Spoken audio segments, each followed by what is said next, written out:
வீட்டில் இன்றைக்கி டிஃபன் பொங்கல்ங்க. பொங்கலான்னு யாரும் தெரிச்சு ஓடிடாதீங்க. வாங்க பொங்கல் எப்படி செய்யலான்னு பார்க்கலாம். 1 கப் பச்சரிசி எடுத்துகிட்டு 1/2 கப் பாசிப்பருப்பு எடுத்து ஒரு 2 மணி நேரம் போல் தண்ணி ஊற்றி ஊற வச்சுக்கிறேன்.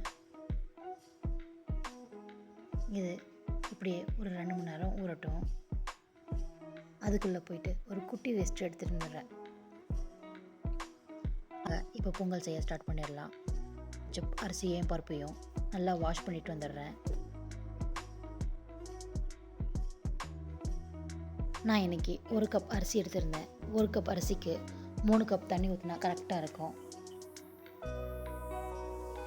கப்புக்கு 3 கப் தண்ணி எடுத்தால் தான் வெண்பொங்கலுக்கு கரெக்டாக இருக்கும்.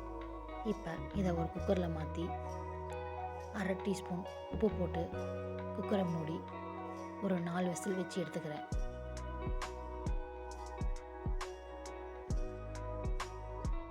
குக்கர் விசில் அடங்கிருச்சு. இப்போ குக்கரை ஓப்பன் பண்ணி நல்லா பொங்கலை மசிச்சு விட்டுக்கிறேன். இப்போ பொங்கலுக்கு தாளிப்பு கொடுத்துக்கலாம்.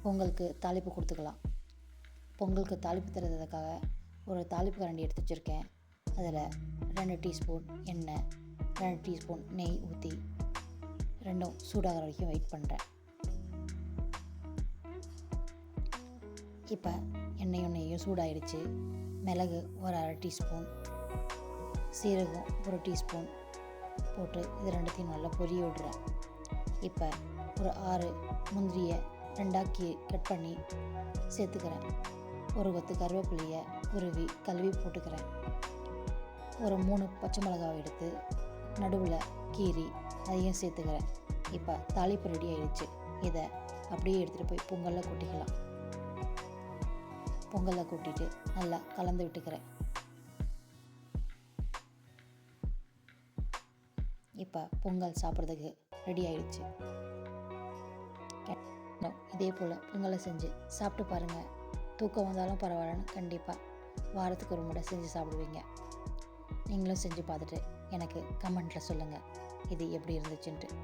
இந்த வீடியோ உங்களுக்கு பிடிச்சிருந்தா லைக், ஷேர், கமெண்ட் பண்ணுங்கள். என் சேனலை மறக்காமல் சப்ஸ்கிரைப் பண்ணுங்கள்.